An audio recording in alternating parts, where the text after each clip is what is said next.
People whom you love are not easy. Transform yourself in such a way.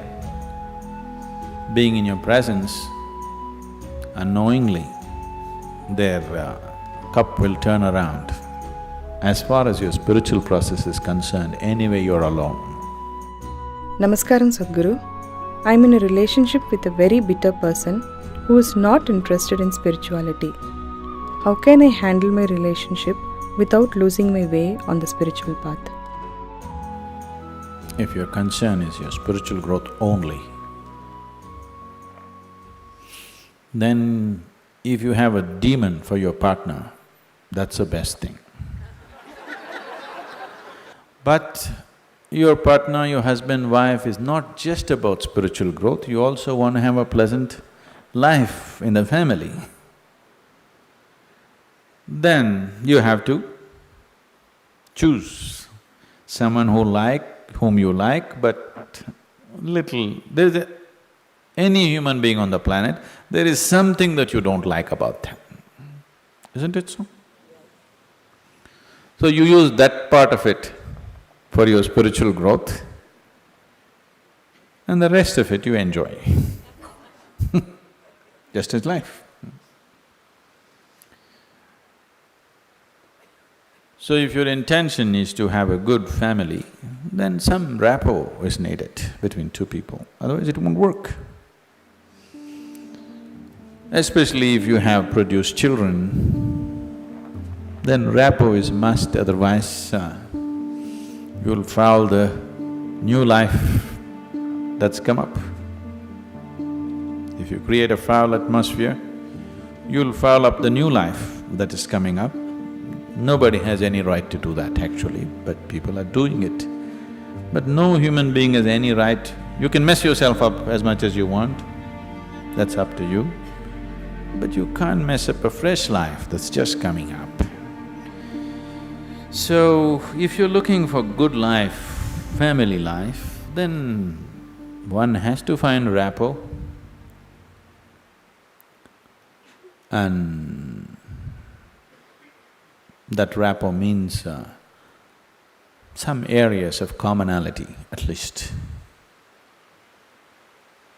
But if you're looking for spiritual life, it doesn't matter what kind of person he is, you can use everything for your growth, everything for your growth, if that's all your focus is. But generally your focus is both ways, you want to have a little bit of that and a little bit of this, so mixed fare. So it gets little complex. So, to build a rapport takes effort, takes compromise, takes love, endurance. Takes endurance, you know. Somebody is constantly like this, you want to build rapport with that person, but you don't want to go his way. That takes lots of endurance. Yes or no? People whom you love are not easy. So what can you do? One thing is to transform yourself in such a way. Being in your presence, unknowingly, their cup will turn around. Just yesterday, you know, the other day I just went out in the rain, I went out and it started raining and I was carrying both my India phones because I was expecting some calls and I mean, one is India, one is Europe, one is America, 3 phones I had. One I had in my jacket, other in my trouser pockets, and by the time I got here it got wet and both the phones just burnt up. Then people around me were telling me, Sadhguru, why carry 2 phones? Now we can have 2 SIM cards in one phone. If you hold it like this, you can speak on the India SIM card. If you turn it around, it just shifts into the other SIM card. You don't have to switch anything, just this way it handles one SIM card. If you turn it around, it handles another SIM card. You have to become like this. I was very suspicious of this phone, I didn't get it, but but you must become like this. If you wish to take people who are around you with you, if you want to walk alone, it's very easy. If you want to take people with you, then it takes a considerable amount of effort. When Gautama was asked this question, is it better to walk alone on the path or with a companion?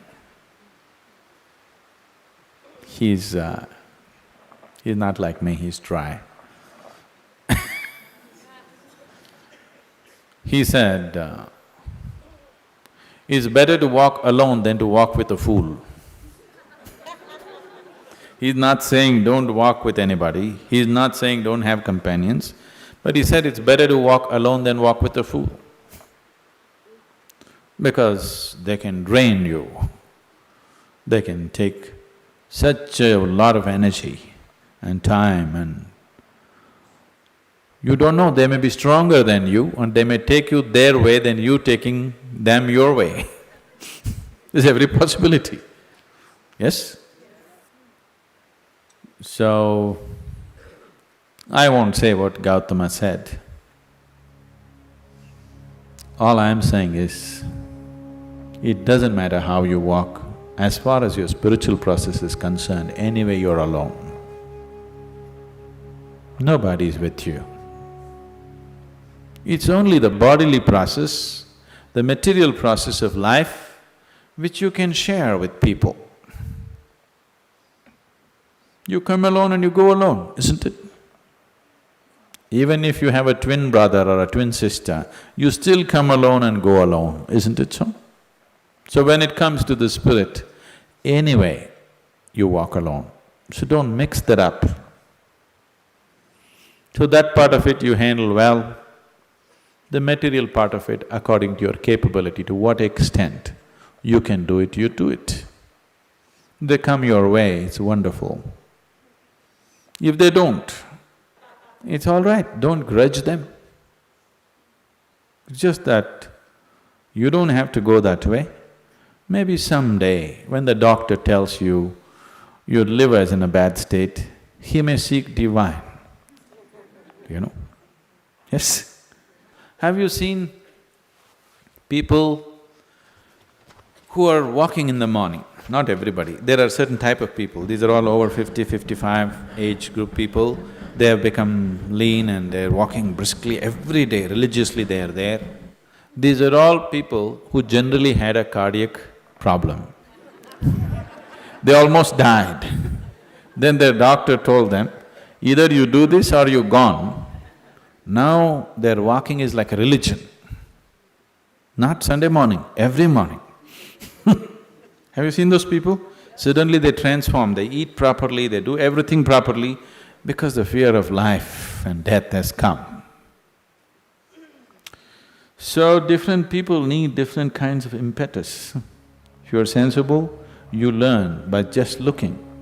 If you're not sensible, you learn by thrashing. Life will thrash you. The material part of your life is never 100% proper, it never can be. Isn't it so? Is there any family which is a perfect family? Is there any relationship which is a perfect relationship? Is there any business which is a perfect business? Is there any career which is a perfect career? There is no such thing, don't seek that. Your life will become wasteful and fanciful if you seek such things. They all happen to the extent you're capable of handling them, that's all. So, you make sure the spiritual part of your life, you handle it 100% properly.